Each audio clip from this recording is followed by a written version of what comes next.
os nossos inimigos, em nome do Pai, do Filho e do Espírito Santo. Amém. Meu Senhor e meu Deus, creio firmemente que estás aqui, que me vês, que me ouves. Adoro-te com profunda reverência. Peço-te perdão dos meus pecados e graça para fazer com fruto este tempo de oração. Minha Mãe Imaculada, São José, meu Pai e Senhor, meu anjo da guarda, intercedei por mim.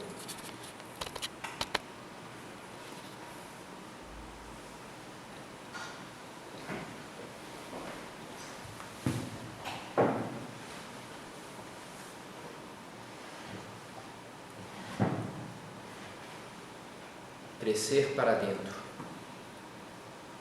Recentemente, o prelado do Opus Dei, o padre, nos escrevia uma carta no site da obra, falando sobre toda essa situação que estamos vivendo agora,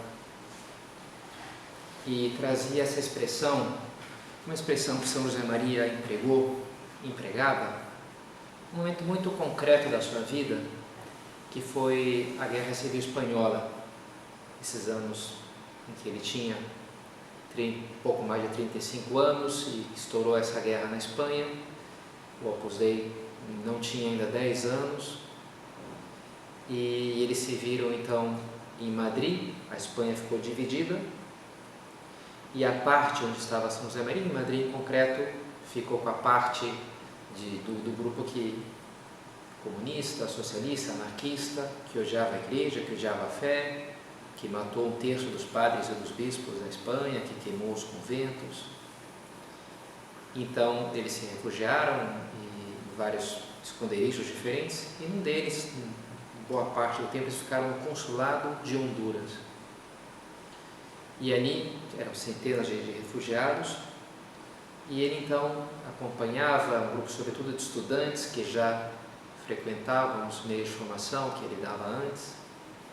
E eles falavam assim, que era um momento não de crescer para fora, não da expansão do Opus Dei, dos seus apostolados, mas de crescer para dentro. Eles tinham uma tarefa ali que não era menos importante, que era crescer para dentro. O que tem a ver essa situação que viveu São José Maria há 90 anos atrás com a nossa situação de hoje? Bem, algumas coisas não têm muito a ver, porque ali era um amontoado de gente. Me impressionou o fato de que eram mais de 100 só no andar que ele estava, eram mais de 100 pessoas e tinha um banheiro só. Uma situação complicada, a gente poderia pensar, né? Passavam fome, nós por enquanto ainda não temos esse problema, né, de ter fome.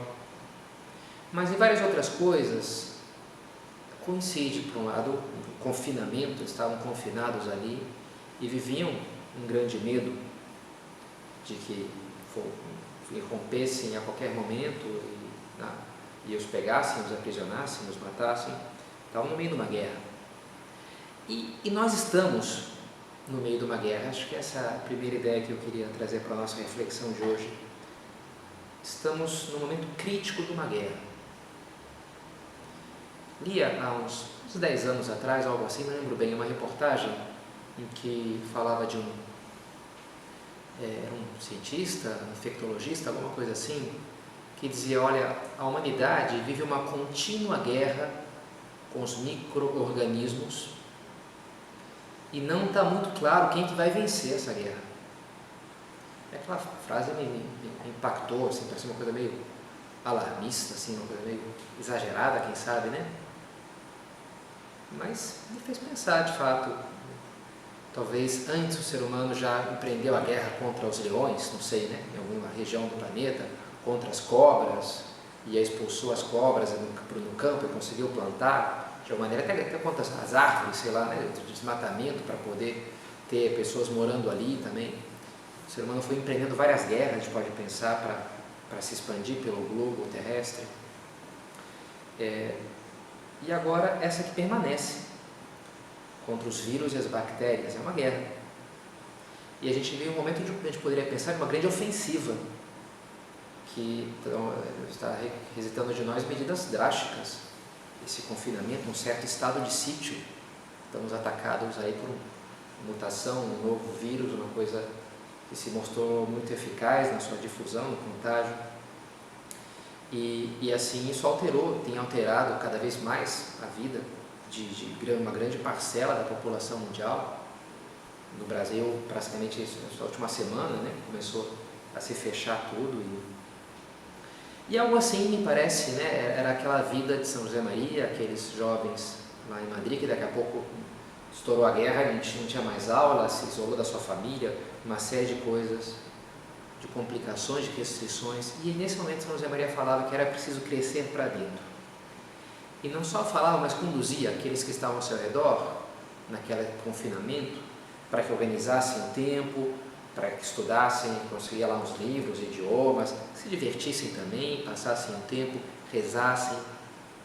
Todos os dias de manhã celebrava para eles a missa, tinha lá um pouquinho de vinho, tinha conseguido, um pouquinho de pão, improvisavam um altar. E antes da missa, para aqueles estudantes que estavam dividindo o quarto com ele, não lembro agora se eram em torno de 8, uma coisa assim, ele lhes pregava a meditação. Antes da missa eles davam assim, uma meditação como eu estou dando agora. Aqueles guris anotavam, cada um fazia as suas anotações, as suas agendinhas, caderninhos. Depois uma hora pegavam, se juntavam, compilavam aquilo, sobretudo um deles chamado Isidoro Zorzano, compilava aquelas meditações, gerava um texto. E ele, que tinha um pouco mais de grau de liberdade, porque tinha nacionalidade argentina, então tem uma liberdade de movimento maior pelas ruas de Madrid, usava uma bandeira da Argentina, dizendo que era, e levava o seu passaporte. Então era mais difícil que tivesse problemas com documentação, com essas coisas. E ele então levava para aqueles outros conhecidos que não estavam ali no consulado de Honduras, mas assim também podiam de alguma maneira beber, se alimentar daquelas palavras de São José Maria e manter viva a sua espiritualidade, a sua vida interior. Hoje, nós, nessas situações um pouco parecidas, temos mais recursos tecnológicos, graças a Deus, e a intentividade humana. E o nosso Isidoro Zorzano é a internet, que nos faz essa tarefa de conduzir a pregação do Papa, e vai rezar o terço, e deu uma pregação para lá do Opus Dei, e puseram no site. Então, a gente tem vários recursos que nos fazem chegar para pessoas muito rapidamente. E aqui também nós, né, nos privados das meditações que temos habitualmente toda semana, vamos recorrer também a esse meio, tentando buscar as melhores soluções para que recebamos esse alimento espiritual, para que façamos oração, para que não seja um período de enfraquecimento espiritual, mas do contrário. Sobre o que a gente vai falar? Diversos temas, como é habitual, como sabem vocês que frequentam habitualmente as nossas meditações de quinta-feira, ou de sábado, ou de quarta-feira. Mas queria, para começar, algumas reflexões, algumas meditações sobrenaturais sobre a situação que nos encontramos agora, em concreto sobre a guerra.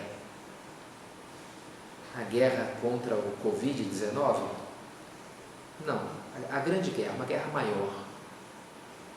A grande guerra, a Segunda Guerra Mundial? Não, uma guerra maior ainda. O Covid-19, de alguma maneira, é uma guerra mundial, afetando muitos países, se não todos, no mundo, é uma coisa mundial, sem dúvida. Mas existe uma guerra ainda maior, uma guerra que a gente poderia chamar de guerra cósmica, que tem proporções, relevância e duração muito maiores que qualquer guerra entre países ou nações, ou mesmo contra vírus ou animais, ou o que for, né? Ou contra alienígenas, se fosse o caso, né? A guerra espiritual, dessa guerra que eu queria falar. Essa guerra que já os padres da igreja chamavam tom pneumaticum agona, os padres do deserto, a luta espiritual, o combate, agona, isso é agonia, essa luta, né? Pneumaticum espiritual, a luta do espírito, a guerra do espírito, que é a grande guerra. E nós estamos nessa guerra, já nascemos nela. E importa muito dar-se conta disso. Aceitar a realidade é um primeiro passo para enfrentar uma doença e muitas situações. O primeiro é aceitar, é se dar conta do que está acontecendo. E é a primeira ideia que eu queria trazer aqui para a nossa reflexão, porque não é algo imediato aceitar. A gente se resiste a aceitar a ideia que estamos em guerra. que tem mais um problema na minha vida, que tem uma situação. Li aqui Churchill, foi o primeiro-ministro inglês, mas antes de sê-lo, enfrentou uma batalha pública para convencer os ingleses que eles tinham que se armar contra o nazismo e Hitler. Hitler estava crescendo, a Alemanha estava se armando, e Churchill percebia aquilo e começava a gritar nos meios que ele tinha: pessoal, acorda, a gente tem que se armar, Hitler não está de brincadeira não, o negócio é sério. E as pessoas resistiam e diziam: não, para com isso, esses alarmismos, cara, tem tanto problema aqui de emprego, de saúde, de educação, tu vem falar de guerras e coisas, isso guerra já foi, isso aí, para com isso, né? Vamos aos problemas reais, não esses problemas imaginários, um pouco, até que estourou a guerra de fato, e aí não tinha mais o que dizer, e aí, né, Churchill virou o primeiro-ministro e comandou a coisa. E algo assim a gente viu nesses dias, me parece, ainda estamos vendo de uma maneira, muitas pessoas encarregadas de acordar as outras para a importância da situação que a gente está enfrentando. Eu acho que poderia dizer que acordei só um pouco mais nesses últimos dias. A princípio um pouco zonzo, agora já acho que um pouco menos. Mas a princípio, quando começaram a chegar as grandes mudanças, e tem também a minha vida, o meu trabalho, tudo que mudou, não a gente podia. Peraí, como assim? A gente tem uma reação. Pera um pouquinho. Como assim? Vamos devagar. A gente tende, né, a gente se resiste a aceitar uma guerra nova. Porque dá trabalho, né? Porque mudar a rotina, dispor-se à guerra exige sacrifícios, e a gente não quer isso daí. Por isso a gente precisa de algum choque, alguma coisa que nos chame a atenção e nos faça acordar, alguém que nos desperte, algum grito. E acho que para vários de nós foi um pouco essas mensagens, para mim, mexeu comigo especialmente uma mensagem que chegou narrando lá a Itália, como é que estão as coisas. Eu morei na Itália, em Roma, e a mensagem forte, quem sabe até um pouco exagerada, eu diria, mas ao mesmo tempo com dados reais ali, e falei: pensar bem, isso aqui eu andei por essas ruas, e daqui a pouco o Brasil poderia acontecer a mesma coisa, e são coisas graves. A gente precisa de algo que nos desperte para a realidade dessa guerra. São José Maria, quando ele tinha 16 anos, ao redor disso, viu aquelas pegadas na neve de um carmelita descalço, num dia de inverno muito frio, e aquilo lhe chocou. Ele vê: bem, esse homem descalço aí na neve, enfiando o pé, vai congelar os dedos, aquilo lhe chocou, seu espírito juvenil aberto, de bom cristão. E até ali ele foi um bom cristão, mas a partir dali ele começou a ser santo, acordou, foi assim um despertar, foi: bem, tem que fazer mais, né? Se esse homem fez isso por Deus, o que eu estou fazendo na minha vida? O que eu faço por Deus? Me lembro quando eu tinha mais ou menos essa idade também, me convidaram para visitar um hospital público lá na Tijuca, no Rio de Janeiro, e aquilo marcou. Me lembro uma cena, nem paramos ali, mas passando ali por uma das salas, e tinha um velhinho praticamente nu ali, com um lençol, magérrimo, né? Se via os ossos dele, e um lugar bastante escuro e sujo, me pareceu, não sei, ficou uma imagem assim muito, nossa, que coisa horrível, né? Uma visão assim do inferno, uma miséria humana, e aquilo mexeu muito comigo. Falei: bem, olha, o sofrimento que está ao meu redor, e eu, quem sabe, vivendo um pouco numa bolha, vivendo um pouco alienado de todas essas coisas, né? Aquela realidade estava ali, era só eu que não tinha talvez me dado ao trabalho de enxergá-las. E a gente precisa então olhar, acordar, despertar para essa dimensão séria da vida, para essa dimensão espiritual das coisas e do mundo, para o que quizás não está tão aparente assim aos nossos olhos. Os vírus, esse inimigo que a gente está enfrentando agora, tem uma vantagem sobre a guerra civil, que a guerra civil é uma guerra fratricida, né? O mesmo povo, o mesmo país lutando contra si, e aquilo deixa umas marcas terríveis depois na convivência. Na Espanha é assim. Pelo menos a guerra contra o coronavírus, somos nós contra ele, então pode acabar com ele, não somos pessoas contra as pessoas, né? Mas é um inimigo que tem essa desvantagem que a gente não enxerga a olho nu, a gente não vê se aproximando, a gente não sabe onde é que ele está escondido, prestes a... E a grande guerra tem algo disso também. Tem algo do invisível, né? Do sobrenatural, do espiritual. E a gente pode estar sendo derrotado e apanhando e estar morto e não se dá conta disso, em geral, o que acontece. Do Agostinho escutou aquelas palavras, leu aquelas palavras na Epístola aos Romanos, e ora est iam nos de somno surgere, de hora de despertardes do sono. E ele que vivia arrastando o tempo da sua conversão, e dizia, daqui a pouco, ele leu aquilo ali, ele ficou bem, já é hora, já deu, chega, a partir de agora. E foi o seu despertar, não foi acordar mesmo, acordou. Muitas tradições religiosas usam esses conceitos, né, do despertar, da iluminação, do enxergar. São José Maria, depois que viu aquelas pegadas na neve, começou a dizer aquela jaculatória, Domine ut videam, a jaculatória de um cego, Senhor, que eu vejo, o que queres que eu te faça? Perguntou Nosso Senhor ao cego Bartimeu, Domine ut videam, Senhor, que eu veja. E São José Maria começou a pedir a Deus que lhe mostrasse o que Deus queria dele. Que bom fazer esse pedido, não necessariamente para ser capaz de enxergar o coronavírus. Quem sabe aparece algum místico por aí que consegue, né? Deus concede os seus dons, né, de ordinário, mas sim para enxergar esses inimigos mais terríveis, né? Para enxergar o peso do pecado, para enxergar o peso sobrenatural da nossa vida. Uma vez via que Jordan Peterson falava isso, né? Que uma teoria de como a visão humana é tão boa, o ser humano é um dos animais que tem das melhores visões, que os olhos humanos são uma evolução para responder às cobras, o perigo das cobras, para absorver as cobras que são muito sutis e vêm entre as folhas.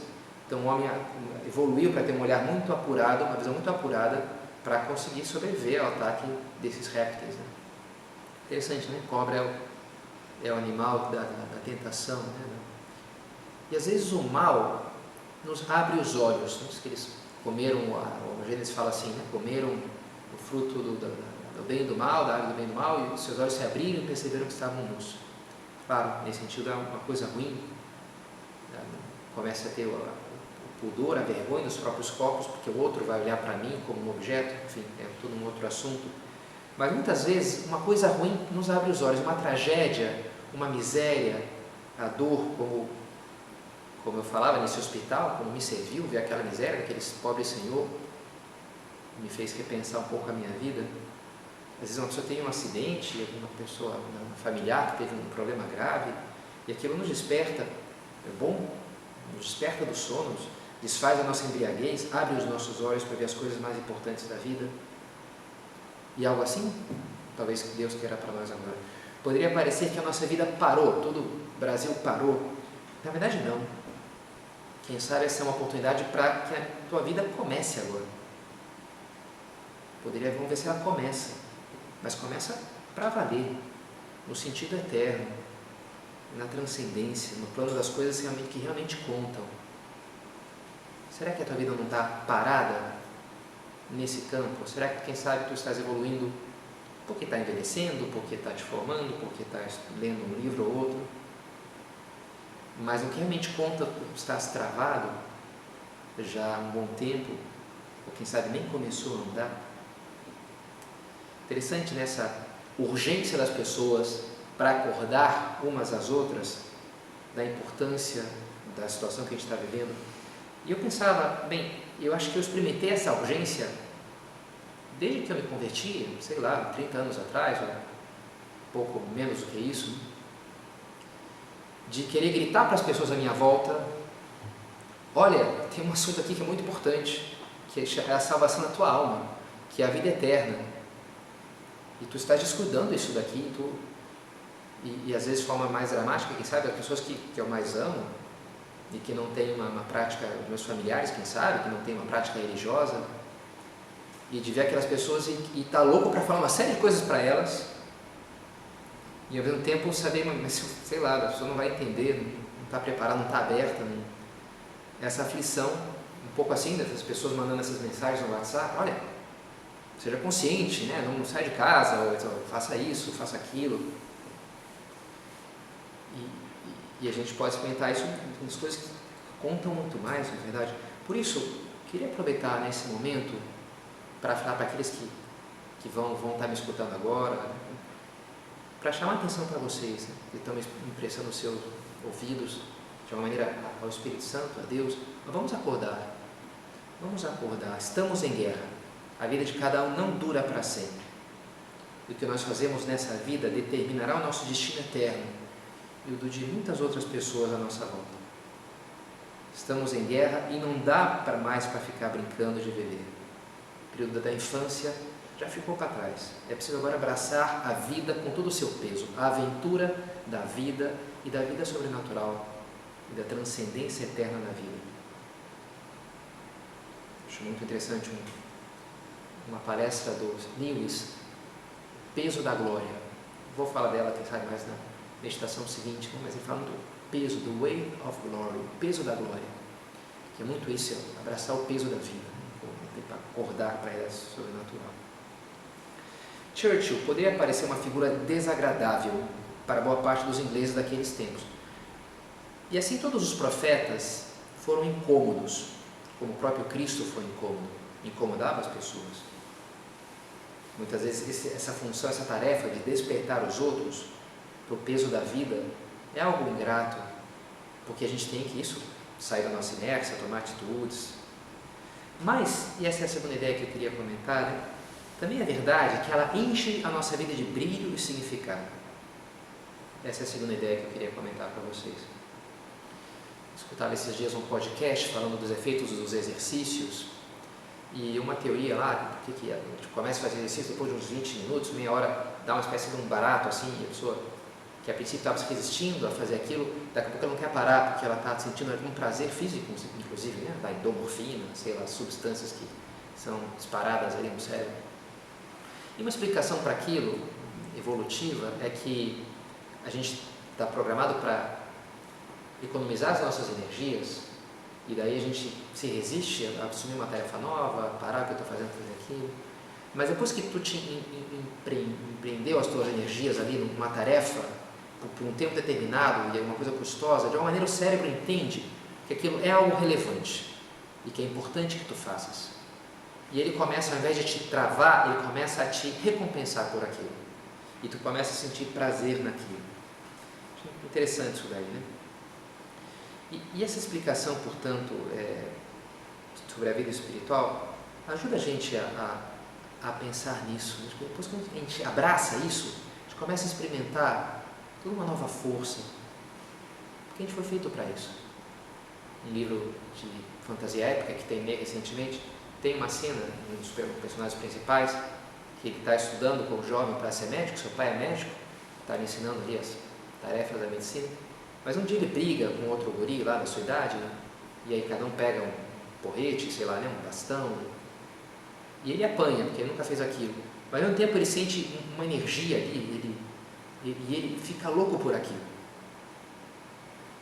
Vai lá e pede para aquele rapaz que bateu nele, para que ele lhe ensine, que ele dê aulas, que ele vai pagar. E isso aqui, e ele de fato era um guerreiro, depois, né, ao longo da história vai se tornar lá um grande guerreiro, encontra o seu lugar no mundo, mais ou menos assim, né? Interessante como especialmente os guris, os rapazes gostam desses jogos. Um dia ao mesmo tempo estava na mesma sala jogando xadrez com um amigo e outro grupo de amigos estavam jogando War. Bem, todos são jogos de guerra, né? Tanto o War como o xadrez também é um jogo de guerra, como a gente gosta dessas coisas de guerra. Por quê? Porque de uma maneira a gente foi feito para isso. Talvez é uma resposta, né? Para quê? Para jogar xadrez? Não. Nem para jogar War, nem nada. Nem para pegar uma metralhadora e sair matando pessoas. Mas sim fomos feitos para a luta, para a guerra. Um ponto que eu acho genial do Guimarães Rosa, não vou falar o título para evitar spoilers, mas no final eles estão lá, o protagonista está lutando contra um outro jagunço ali, e eles estão se matando literalmente, sangrando, tiros e facas, mas eles ficam um elogiando o outro. E uma hora, eu li uma frase, não fui atrás para pegar a citação exata, mas uma hora lá o protagonista fala, e gostosura de fim de mundo, ele fala assim, né? Morrendo e elogiando, e feliz que estava morrendo nas mãos aqui, um negócio assim meio absurdo. Mas é engraçado, né? A arte mostra os paradoxos da vida, assim, que tem algo assim, né? A gente gosta. Como eu não vou gostar de ver a guerra? A guerra é tudo de ruim, as pessoas morrem, eu posso morrer, mas a gente gosta de alguma maneira, né? Porque aquilo traduz algo que está em mim, na minha vocação, que eu fui feito para realizar. Militiae vita homini super terra, diz o livro de Jó. A vida do homem sobre a terra é um combate. E nosso Senhor diz, o reino do céu sofre violência, são os violentos que o arrebatam. A nossa vida é de ser isso, um combate, uma guerra. Contra quem, Padre Pedro? Para onde é que eu atiro? Olha, isso vamos falar mais, quem sabe, na próxima meditação. Não dá para falar tudo nessa meia hora que já está, inclusive, acabando, né? Mas hoje eu queria me centrar nisso, nessa relevância que percebemos na nossa vida quando passamos a entender isso. Tempos mortos agora, que eu tenho que ficar em casa? Não. Tempos que podem ser mais vivos do que nunca, quem sabe. Se eu desperto para essa realidade, quando eu abraço o peso da vida, quando eu enxergo o sentido das coisas. John Lennon falava, né, imaginava um mundo onde não houvesse nada pelo qual matar, nada pelo qual morrer. Nothing to kill or die for. Seria bom um mundo onde não houvesse nenhum motivo pelo qual matar uns aos outros, né? Sem dúvida. E um dia eu creio que será assim. Mas seria muito triste um mundo onde não houvesse nenhum motivo pelo qual valesse a pena morrer. Porque se a vida não tem nada que vá mais além dela, essa vida material, se eu sei que essa própria vida eu vou perder, ela fica sem sentido. O sentido sempre tem algo que está mais além. A vida, se não tem algo mais além dela, perde o sentido. E assim, quando eu tenho algo, um amor, seja a minha pátria, seja a minha esposa, os meus filhos, pelo qual eu estou disposto a tudo, a sofrer, inclusive morrer, aí sim minha vida tem sentido. Aí sim eu tenho força para levantar cada dia. A gente tem que buscar, agora esse momento de buscar, eu tenho esse sentido forte na minha vida. Acordar, essa guerra, eu estou vivendo a guerra espiritual? Eu estou crescendo onde tenho que crescer?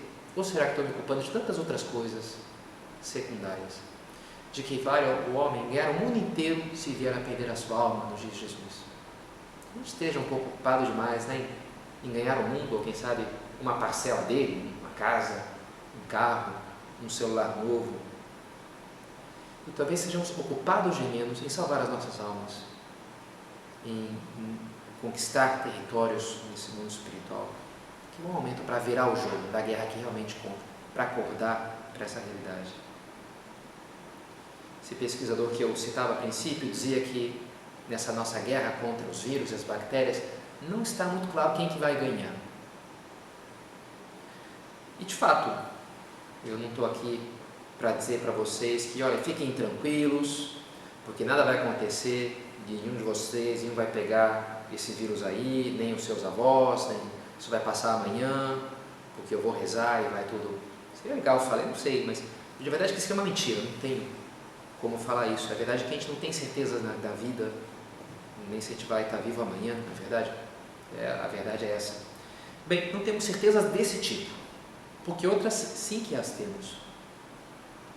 Porque se mesmo o amor da pessoa que parece que mais nos ama nessa terra pode vir a nos falhar, sabemos com certeza que o amor de Deus não falha, que Deus é fiel, que sua misericórdia dura para sempre. Não podemos ter certeza se o nosso time de futebol vai ganhar, se o campeonato, se eu vou passar naquele concurso, não de nada dessas coisas. Mas eu posso sim confiar que Cristo, com Ele, venceremos a batalha mais importante. Eu posso ser aparentemente derrotado como Cristo na cruz, mas ainda assim alcançar a verdadeira vitória como Cristo na Páscoa. Eu possivelmente terei de atravessar de uma maneira o sofrimento físico e mesmo moral, mas posso ao mesmo tempo experimentar essa grande alegria espiritual. Eu, alguma hora, terei sim de morrer para essa vida, mas assim será a oportunidade para que eu nasça para a vida eterna. Esperança, essa é a última ideia com a qual eu queria terminar. Esperança de vitória. Nessa guerra, sabemos que com Cristo venceremos. Se empreendemos a guerra boa, o bom combate, como diz São Paulo, não necessariamente essas outras guerras que a gente pode combater ao longo da vida, esporte, vida acadêmica, profissional, mas essa guerra, a guerra espiritual, com Cristo vencemos. Ele dizia na última ceia: eu disse essas coisas para que em mim vocês tenham paz. Neste mundo terão tribulações, terão aflições, contudo tenham ânimo, eu venci o mundo. Belas palavras para a gente já ir terminando a nossa meditação, né? Confidete, ego viti mundo. nesses tempos de medo, de insegurança, de não estar um pouco perplexos diante da realidade, saber, olha, estamos vendo uma guerra que é muito mais séria e mais importante do que a guerra contra o vírus, que também vamos repreender, por amor a Deus, etc., confiando nele. Mas as coisas que realmente contam, a gente pode ter segurança, a gente pode ter esperança, a gente pode ter certeza que venceremos. Hoje é dia de São José, grande solenidade. São José que sempre acompanhou, protegeu a Sagrada Família, Maria e Jesus, e conduziu para o Egito. Herodes tentava matá-lo e eles fugiram de Herodes, foram lá. Deus estava com eles. E assim pedimos a Ele que nos ajude a esse despertar espiritual nesse momento tão diferente que estamos vivendo. E pensamos em Nossa Senhora também, pensamos a mesma coisa. Eu estava quase adormecida, mas meu coração vigiava, diz a amada do Cântico dos Cânticos.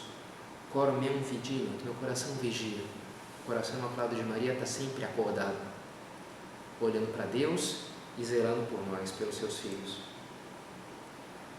Quando ela visitou Isabel, bastou a sua voz atingir os ouvidos da sua prima, para que ela se enchesse de alegria, da alegria do Espírito Santo. Então pensamos que a sua voz, que o seu alento, que o seu olhar nos alcance nas nossas casas, nesse momento difícil, nessa quarentena, e que nos encha também de esperança, de ânimo, nos faça querer viver plenamente nossa vida, também nesses dias que poderão estar repletos de transcendência, de significado espiritual, se sabemos colocar-nos sob o seu amparo.